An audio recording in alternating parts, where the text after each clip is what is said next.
Waiting for my wonderful guest, filmmaker and actor Aijah Takara.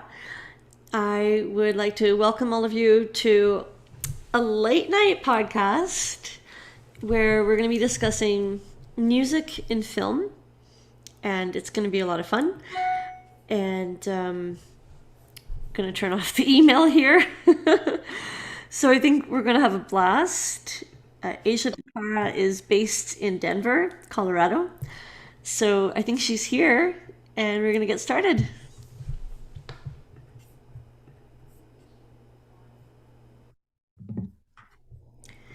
Hello, we're live. Hello. Oh, we are. We are. Hi. Hi. Welcome to Take Note. And Moon Juice. I'm your host, Jennifer West, and you're also the host. And I am your host, Aijah Takara. Welcome to Take Note / Moon Juiced. Woo! Let's do this. So I am very happy to be coming to you today from the traditional unceded territories of the Tsleil-Waututh, Squamish, and Musqueam, which are part of the Coast Salish nations, and they have been forming friendships and discussing music and discussing ideas for thousands of years. Where are you joining us from today? Well, I would have been joining you from there had I been living there still, but I am joining you from the traditional territories and ancestral homelands of the Cheyenne, Arapaho, and Ute nations. Amazing. Amazing. How are you doing today? I'm doing well. How are you doing today, Jennifer? I'm doing great. Can you tell our audience a little bit about what it means to be a filmmaker? And we usually have musicians as our guests, so this is brand new. What is it like to be a filmmaker during COVID? I know. During COVID, it's non-existent. Although, I'm an indie person and I'm someone that likes to make movies with my friends. So, safely and precautiously, I had two friends outside making movies. But like, not the best quality kind of stuff. Um, but yeah, no, that's non-existent during COVID. True. It's true. It's really hard to have our artistic activities that we're used to. And in fact, this is something that came up. I'm on the board of directors for Théâtre La 16 in Vancouver, which is a French theater company. And we talked about how we're allowed to go to restaurants, we're allowed to go to the grocery store, schools are open in BC, but we can't have live music and we can't have theaters open for plays or cinema. And it's just very strange. In fact, I think you are the last person I went to a movie with because they have an open sense.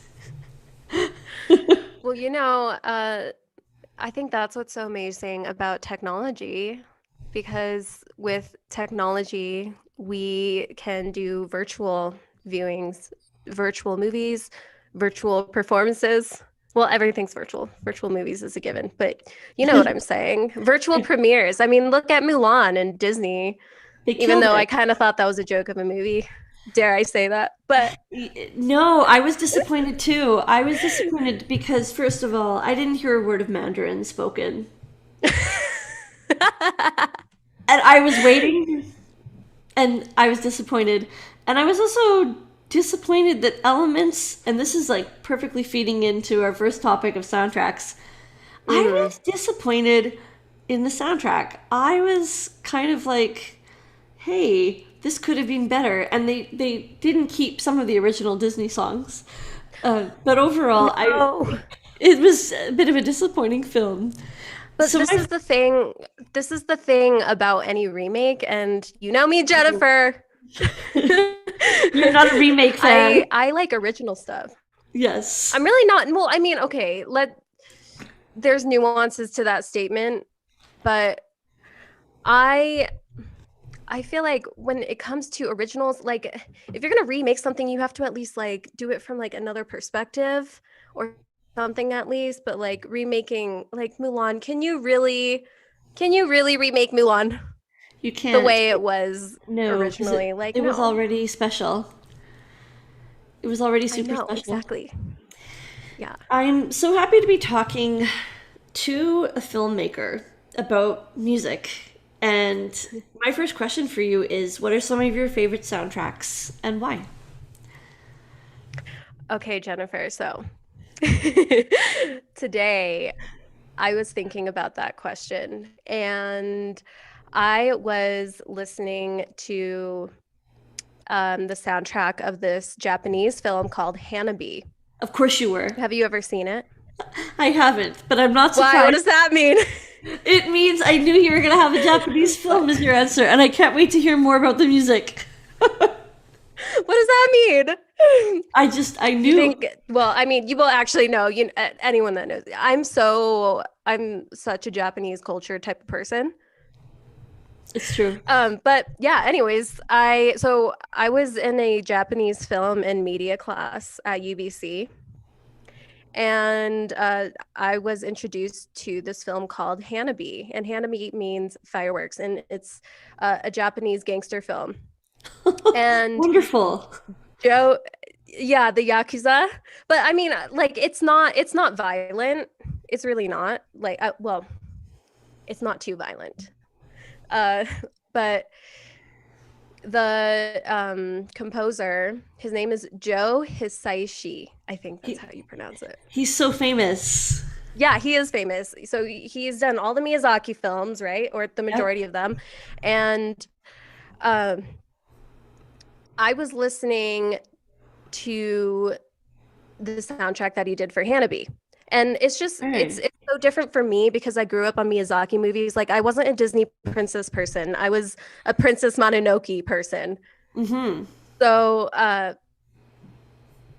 it's just it's like really surreal and exciting for me to see his music in like live action films It's rather beautiful. than animation. It's so beautiful. And his music, like, his music. Mm, For sure. yeah. And it's fantastic music. And I think that and it brings the scenes to life as well. Hmm. And it does something, and yeah, that's a great choice. A lot of my friends really love that composer for sure. Yeah. How about you, Jennifer? Okay, um, I'm gonna go with Cinema Paradiso. Whoa. Yeah, Cinema Paradiso is an Italian movie from the 1960s, and it's heartbreaking and hopeful all at once. And the composer is Ennio Morricone, who just left us last year. And the soundtrack is fantastic. And I also think of soundtracks that had popular music in them. So the movie Garden State had this amazing soundtrack. Not the best movie, but the music they picked to accompany the movie was incredible. And the same for Forrest Gump. I think the songs from the 60s that they chose to be in Forrest Gump totally represent America in the post World War II, boom, right up to like the struggle with civil rights and the backlash against the Vietnam conflict. And they just picked two discs of amazing music. But I've also noticed that another soundtrack that I really like is from the movie Labyrinth, Pan's Labyrinth, and the composer is Alexandre Oh, Desplat, and he does some beautiful, beautiful stuff, more current. right.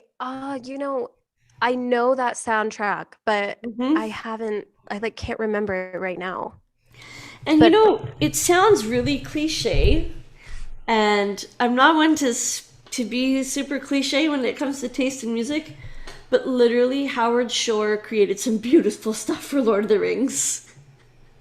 oh yeah.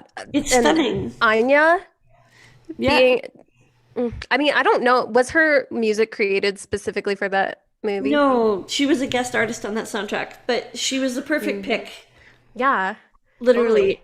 And there's some really memorable memories. And it's, you know, as a piano teacher, it's so interesting to me that my students, they always want to play the Star Wars Imperial March.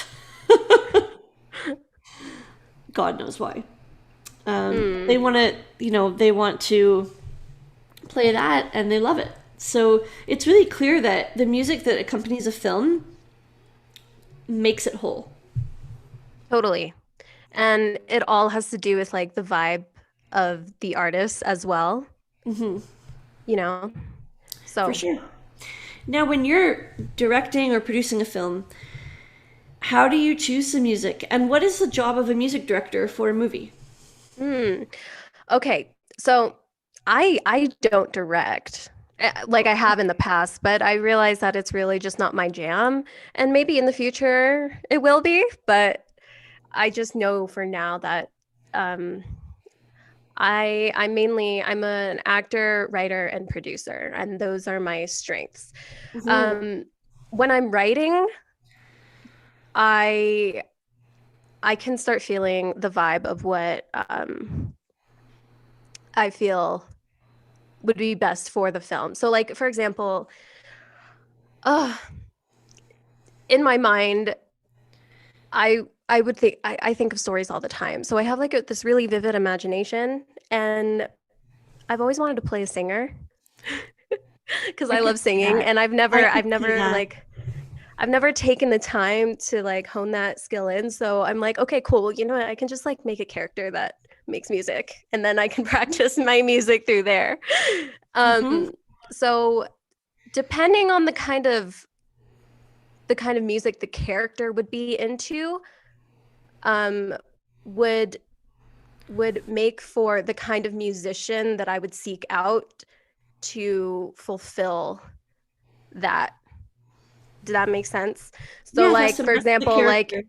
yeah, like if this character is really into like heavy metal, R&B, and those are like broad genres, and I know that there's like mixtures of genres, et cetera, but um it would take like research to find artists that would kind of fit a style that this character would Hmm. fit. Yeah, And you know, a lot of it has to do with like research and then getting closer and closer and closer to what what feels right for the character and the film, the greater film as a whole. So, it's yeah. true. Hmm. And as you've said that, I thought of another soundtrack that I love, which is Tan Dun's amazing soundtrack for Crouching Tiger, Hidden Dragon. Oh, I've never heard of that. And you're not going to be surprised that that's one of my picks. Okay, yeah. And I love how it uses a blend of traditional Chinese instruments, but also really gets into action, because there's some serious martial arts in that movie, and he doesn't shy away from portraying that musically. But he also makes sure to portray sort of the traditional elements of the dynasty in which that movie is set. So it's very, very cool. Great Hmm. soundtrack. Yeah, Nice. sounds like it. That's a beautiful one. So what is the music director like? Their specific job is to match it to the scene.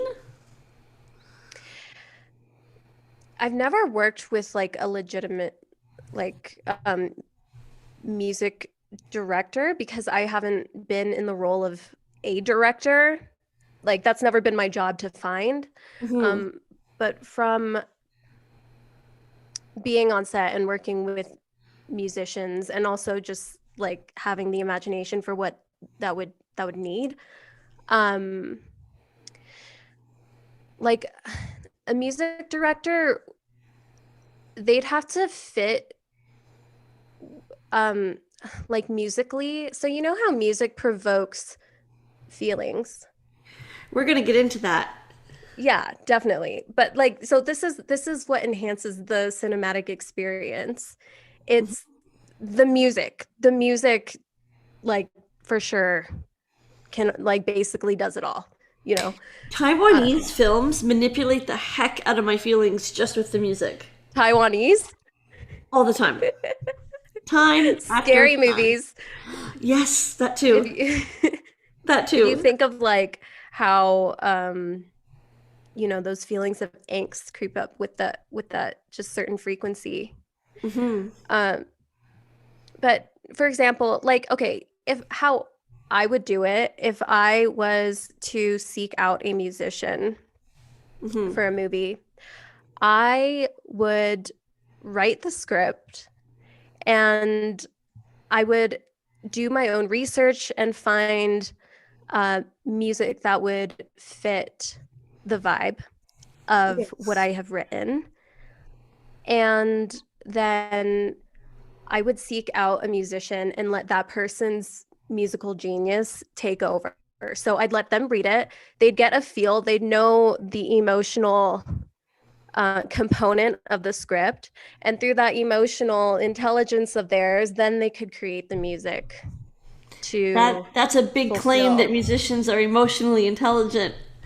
Big claim. I'm speaking in terms of music, not I'm gonna get in relationships. trouble. I'm gonna get in trouble really quickly. I'm gonna get in No, so that's much okay. trouble. I wanted to talk about music and feelings because I had my piano lesson today.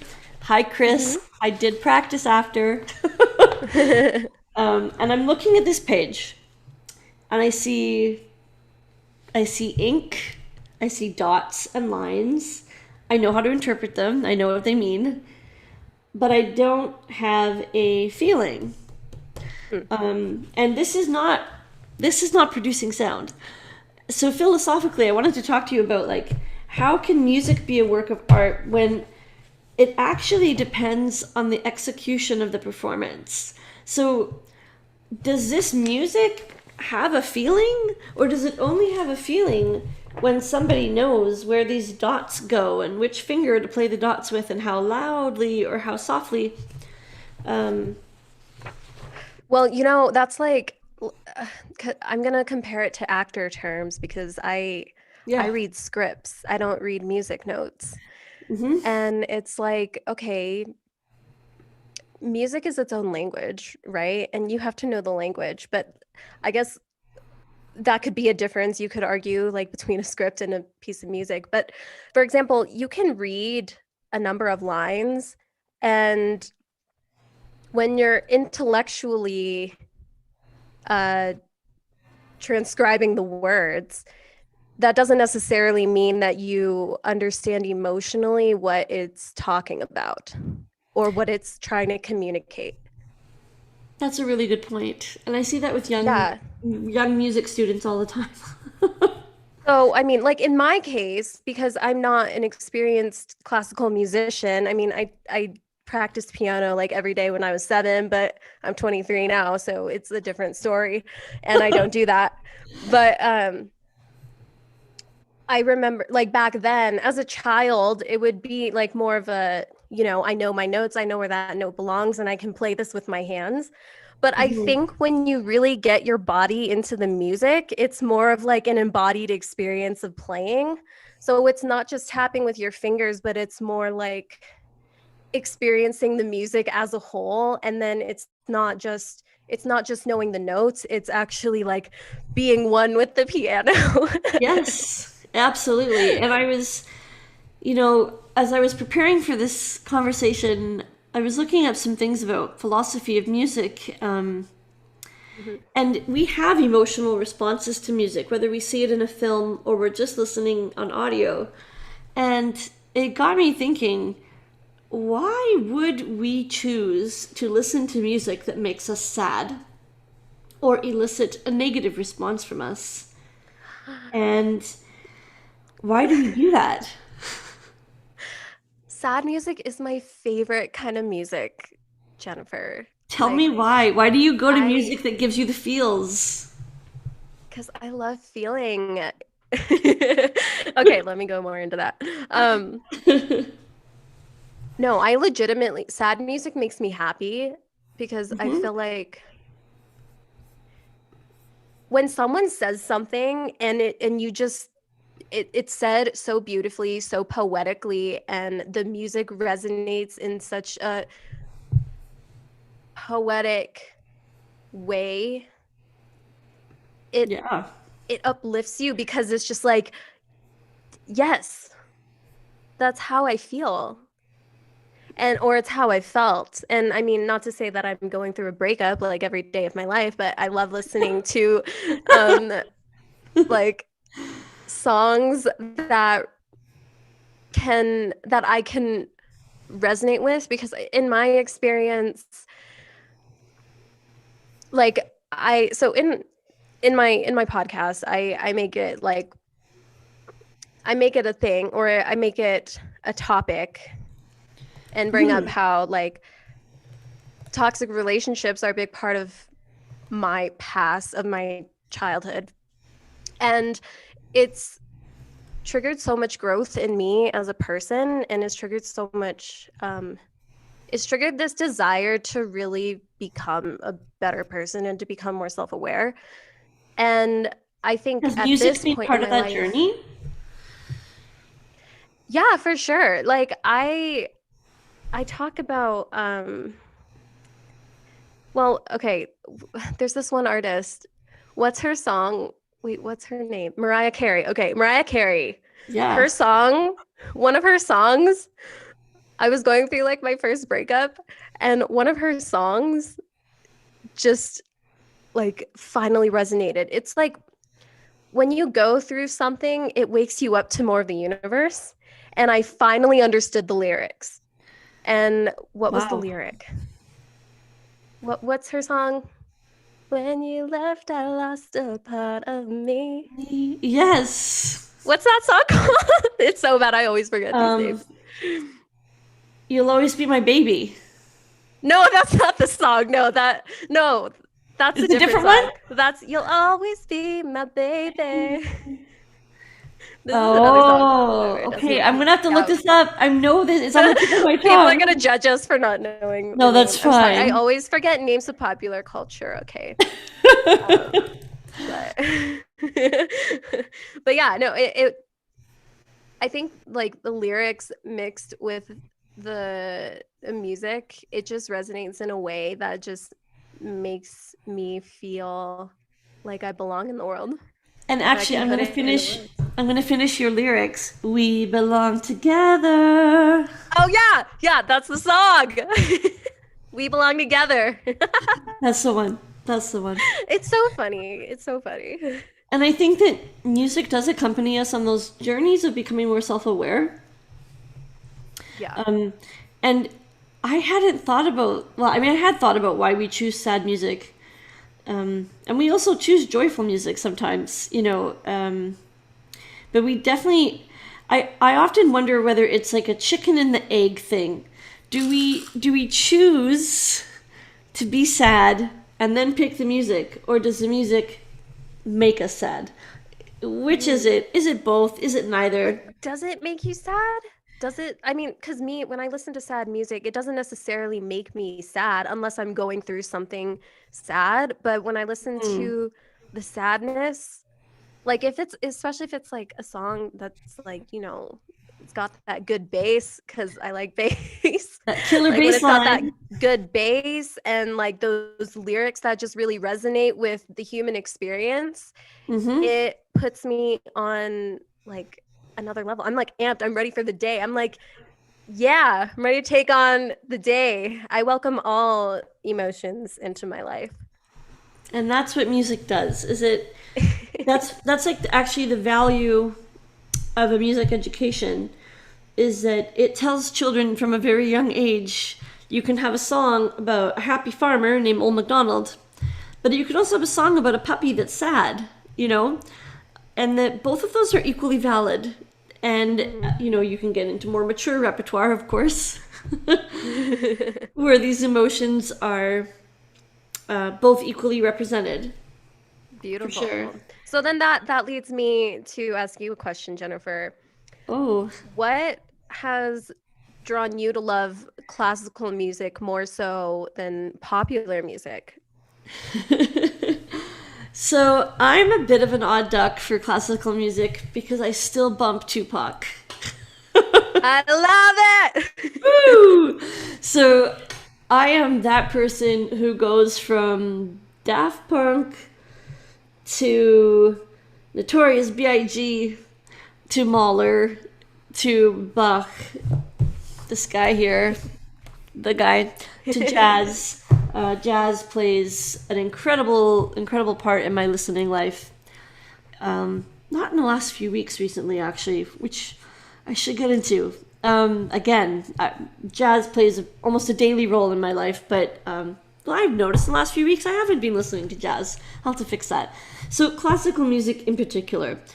So, apart from my playlists looking like a buffet where people literally picked from everything, the reason I come back to it time and time again, I believe, is because of the depth of human experience that is expressed. I also feel that classical music has an intellectual component that I can dig into and that will never be satisfied. There's always more to learn about a piece of music. Like, I'm looking at this Bach that I learned. Yes, Chris, I have my music right here, even after lessons are over. It doesn't go on the bench. So I feel like, I'm looking at this page, and there's still more that I can dig into for the rest of my life. And one project I want to work on is relearning pieces I learned when I was a teenager. And how do I respond to them now? Because I feel like classical music has layers of harmonic complexity that result in this emotional response that pop music doesn't. Pop music literally doesn't have the chords. I think so. Yeah. I like don't listen to radio music or top 40s songs because Mm-hmm. I feel like, I mean, I listened to it when I was like 12, but Yeah. just, yeah, so much changes intellectually, I Mm-hmm. feel. Mm-hmm. Uh, and I guess, can I ask you what you would say is less intellectual about like top 40s music than Ooh, I'm classical? gonna get in trouble for being a music snob, but here we go. Let's do it. Let's do this. Okay. So, I want to make it clear that I'm not referring to music from the 1960s because I think that the Rolling Stones and the Beatles and Simon and Garfunkel are musical geniuses. Same with Elvis Presley. But especially Lennon and McCartney, especially Simon and Garfunkel. I was singing through Simon and Garfunkel's very famous song "America" the other day because that country has not been on the news at all. We'll talk about that in another podcast. But I was singing through Simon and Garfunkel's "America," and it is just as complex as some of the other classical music that I've sung. But I think if you turned on the top 40 station, which I believe in Vancouver is 95.3, because every Uber driver has that on, and they bump in that loud in the morning. Let me tell you, I think the difference is literally, it's like, if I can demonstrate, it's literally. Yeah, it's super simple. It's that Whereas classical is like change. Yeah, and it's just changes. So, like, literally, I just composed a pop song. And it doesn't mean that that music doesn't have value because it's actually speaking to our time.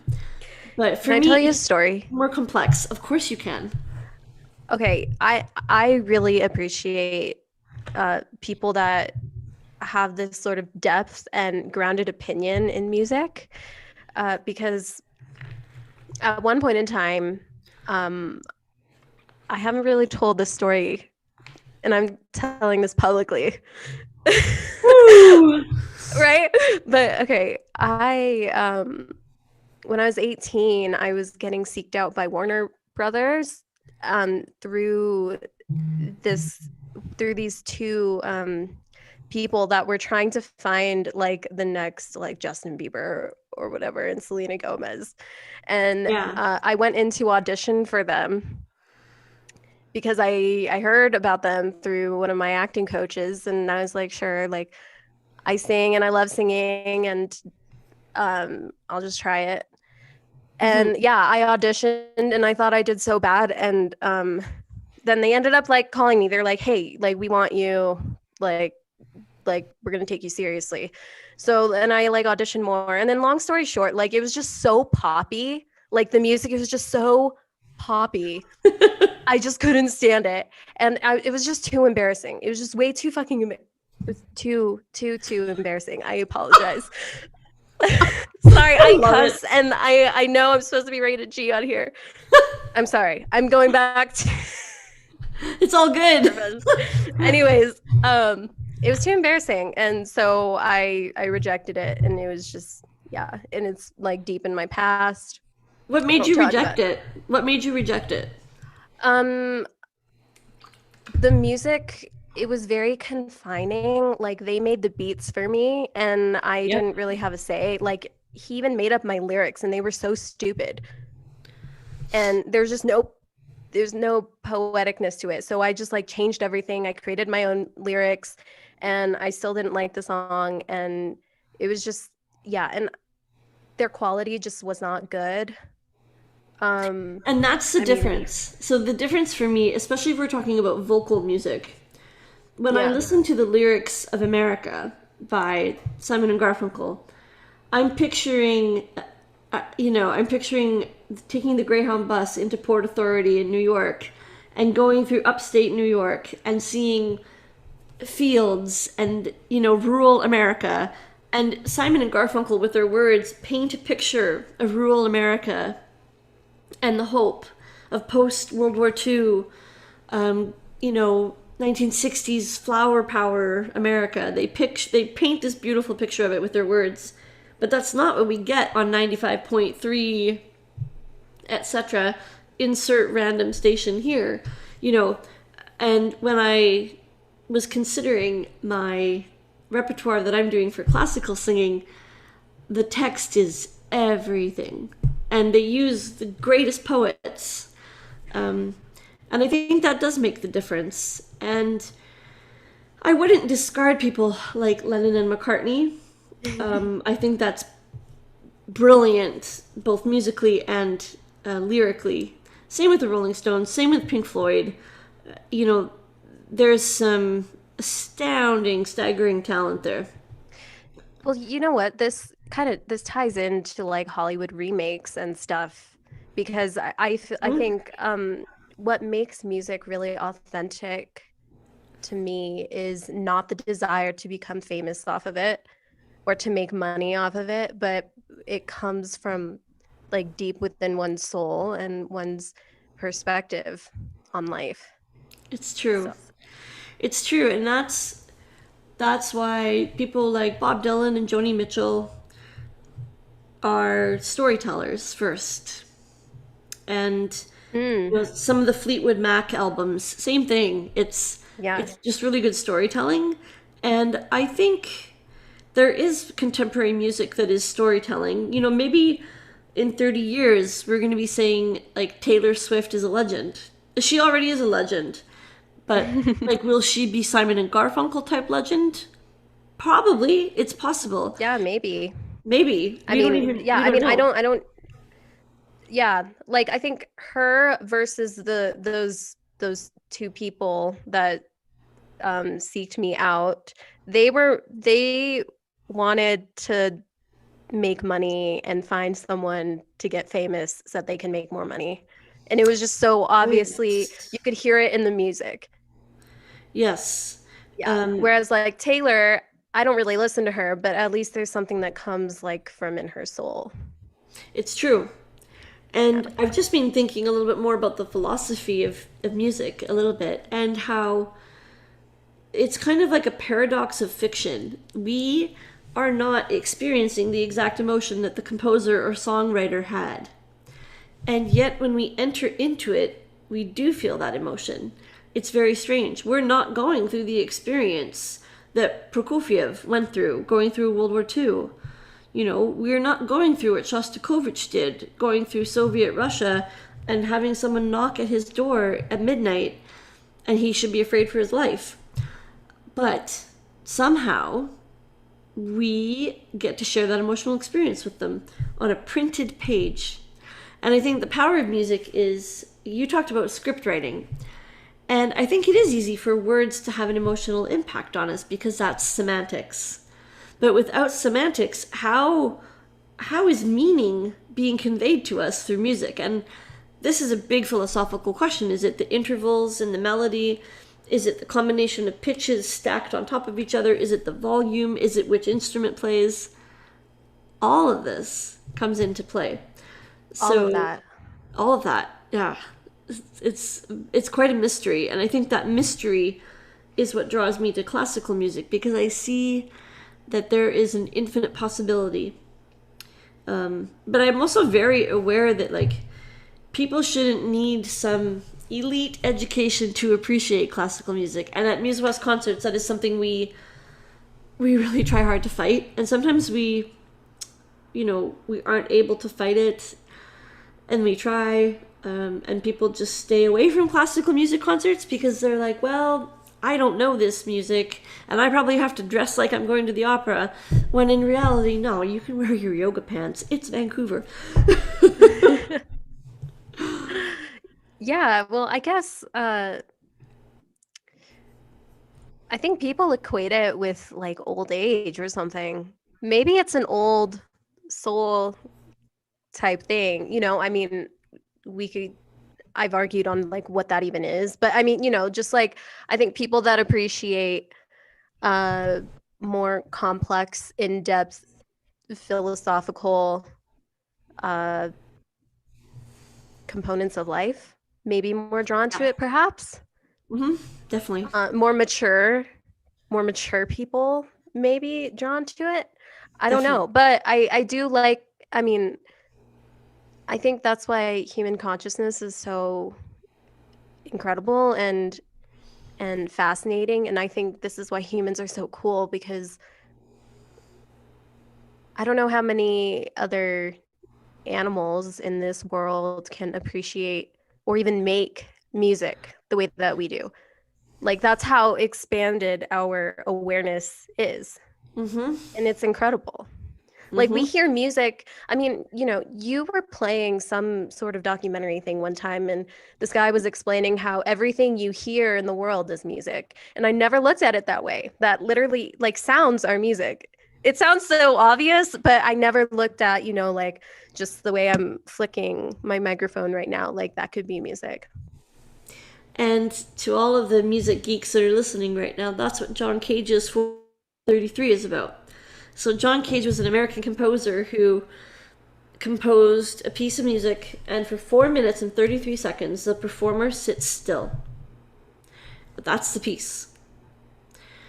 What's miraculous about this, first of all, it's steeped in Buddhist thought about stillness. Ooh. And yeah, it's incredible. He was a fairly Buddhist by the end of his life. And the other thing that it's richly steeped in is this Industrial Revolution idea of that it's never quiet anymore. We don't know what quiet is. We rarely have quiet. Mm. And we rarely have silence. And I feel like every time that piece is performed, you're going to hear something different. And surely nowadays, you're going to hear a phone go, in the audience. Or you might hear someone shuffle uncomfortably. So that is a very philosophical question, is how do we define music?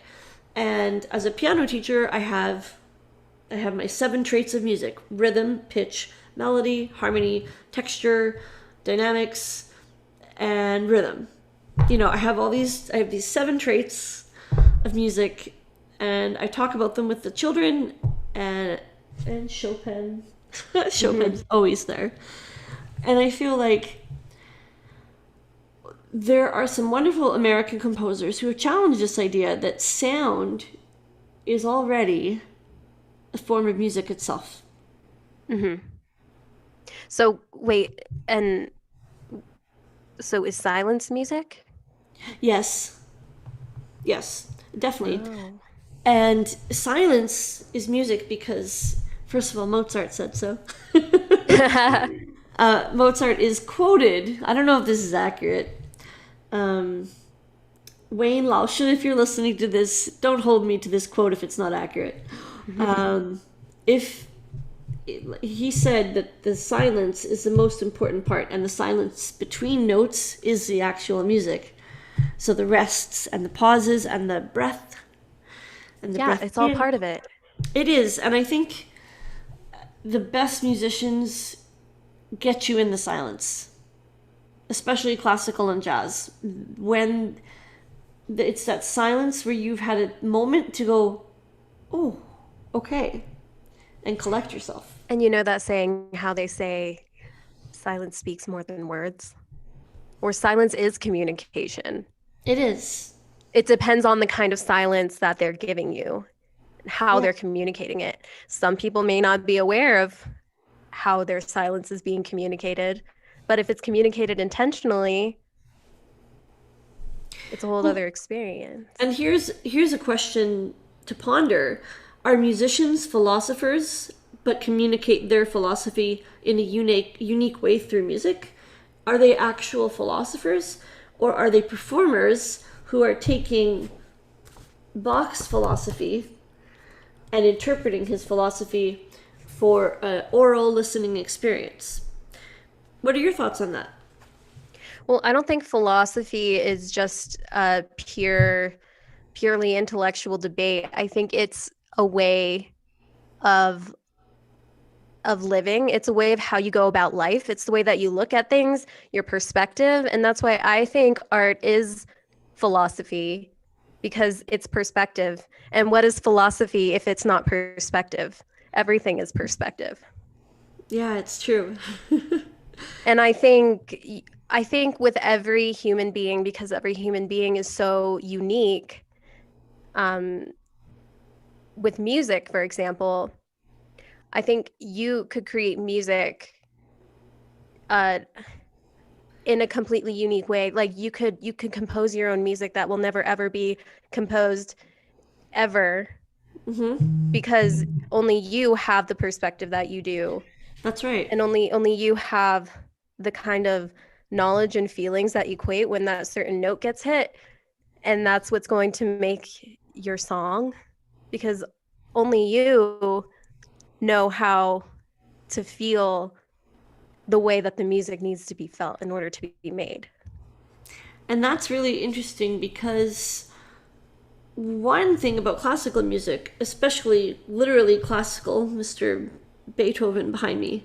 So Mozart, Haydn, Beethoven from this era, this really small era between like 1760-ish and 1820-ish, depending on whose composer's death you want to count as the end of classical before it gets romantic. Um, we won't go there. And anybody listening that wants to talk to me about Schubert being classical or romantic, book an hour. We'll podcast that one out. Um, that's really nerdy. So there's a few nerds that I think could handle this. But I think for me, there is a formula to follow for creating certain pieces in classical music. We have what's called sonata form. This is about to get nerdy. So we have a structure to that. It has a beginning, middle, and end, like a good story. So while Beethoven had his own emotions, he was also kind of following a formula that other composers of his contemporary time did. So not only do we get this picture of the zeitgeist or the spirit of the time, but we do get the spirit of the composer and that person's philosophy. And the biggest geek question that we ask when a bunch of classical musicians get together is, who would you have for dinner? Which composer would you have at your table? It sometimes gets weird and people say, who would you date? They're dead. That's weird. I mean, Chopin makes some like beautiful, sad music, right? You don't want to date him. He was like super sickly. Yeah, well, yeah. His music, though. His music, though. Chopin would probably be one of my top three to have dinner with. But that's that Polish-French connection there that I would be able to speak to him in French, but we're both Polish. It's just all the feels would come together. But I think, where was I going with this? The difference is like, I would select those composers for dinner because of their worldview. Mm, And their worldview informed what they chose to compose and what they chose to write. I mean, for beautiful. example, Chopin chose to write about his home country. He left Poland quite young, around age 20, to escape the revolutions, and he went to Paris to live a pretty good life. He was sick a lot, but overall, he had patrons. He was in the highest circles of society, teaching really wealthy students. Um, he had a pretty turbulent partnership in his relationship life, but overall was taken care of. And he wrote music that reflected the folklore of his country. And this is a common theme in the Romantic era, but yeah, it does show their worldview. Is it the same with filmmakers? How does their worldview enter into making a film? Ooh, well, so film is very collaborative, and you need a village to make a movie. Yes. So it's a composition of many perspectives. But this is the thing. I mean, this is when you have like you get certain directors on board because you like their taste, their style, their way of doing things. But also it has to do with the writer because the writer is the one writing the story, and that for sure takes perspective. Mm. I think whether we know it or not, the art that we make does have a lot to do with us, like our own subconscious. Yes. Uh, so it's a composition of many worldviews. However, these worldviews need to be in alignment As a in order team. to make the project work. Yeah. And it needs to be collaborative and open-minded, uh, so that it can be the best that it can be to offer people the most unique perspective possible. And I think that makes a lot of sense because I feel like I'm collaborating. This is going to sound so weird, but I actually don't care. I feel Okay. like I'm collaborating with these dead composers. Why not? Why not? And if their worldview clashes with mine, I'm kind of like, So, Gabriel, if you're listening, this is why I don't like the music of Franz Liszt. So it's kind of like, you know, it's this, who was this Liszt guy? How did he live his life? How did he treat women? Yeah. What was his ego like? It Yeah, doesn't mean, totally. and it just means that I'm just not drawn to it. I'm just Yeah. not drawn to it. And, conversely, we have people like Richard Wagner who had repugnant political views, and repugnant anti Semite. And it's just, it brings this big debate. What do we do with his music? Is it beautiful? Do we separate the weirdness and ugliness of this man from his art, or do we combine them? How do we deal with this in a problematic way? And I Uh, know that film has been made by ugly people. If we look at the Me Too movement, it's pretty obvious that there's some ugly, ugly souls making movies. And oh I yeah, wonder, totally. what do you think of that? Do those movies turn out beautiful regardless of the soul, or how Well, much of that, okay, how much of it I goes think into it? after you learn some knowledge about someone or something, Mhm. whether or not you thought it was beautiful to begin with, it just changes how you look at it when you learn new information. Yeah. So, and when it comes to historical stuff, I mean, I guess, yeah, it's controversial. And what do you do? Do you accept it as part of history and and lay it out there, Yeah. or it's hard. I think it would depend on the person.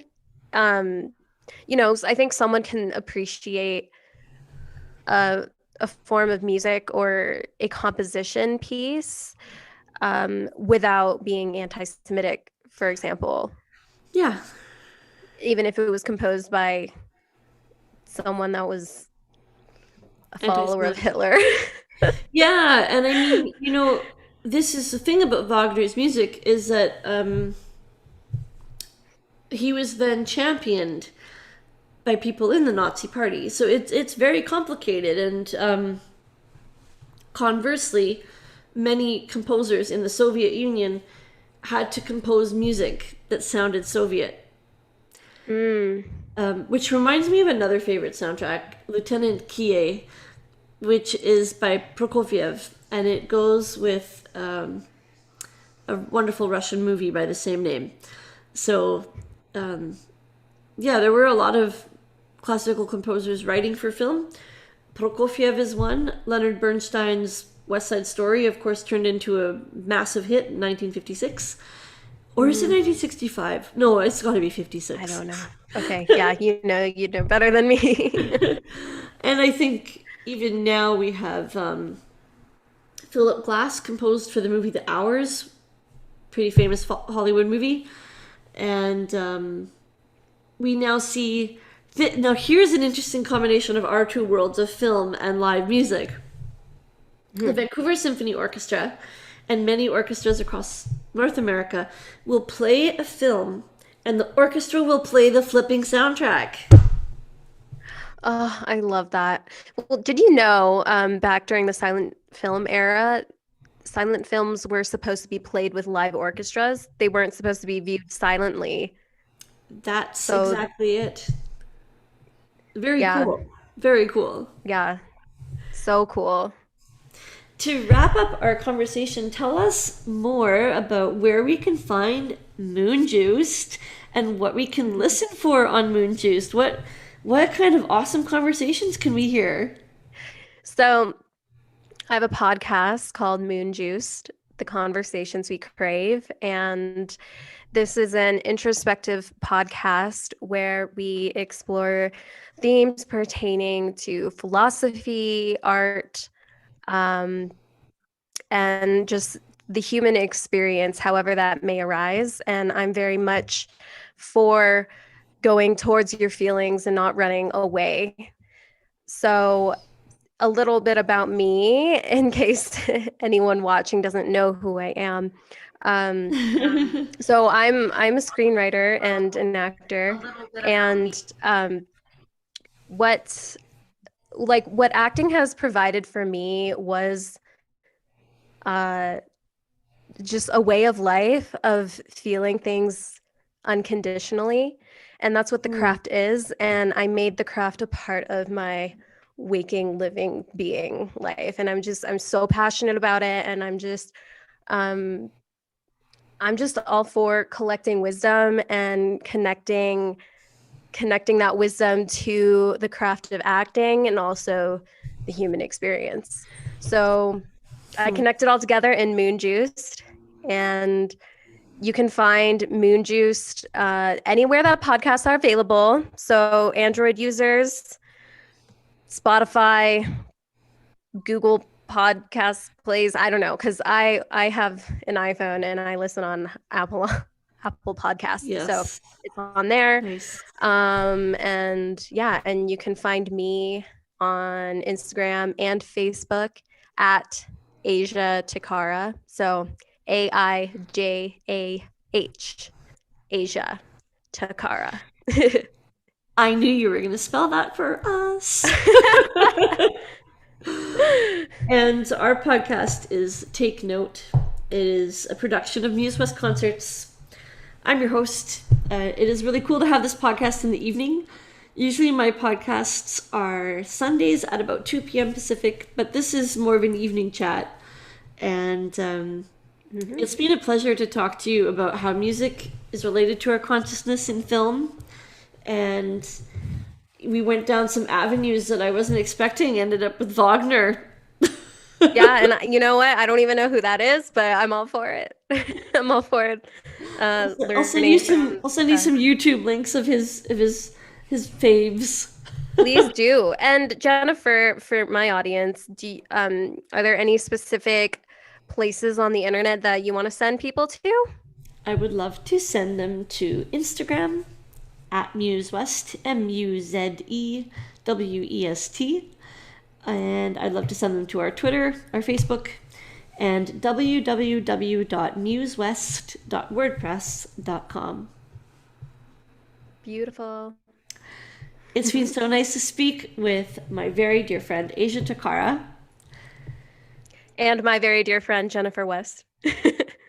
reminding you to take note and drink some moon juice. Yeah. All right. Thank you, Jennifer. I enjoyed it.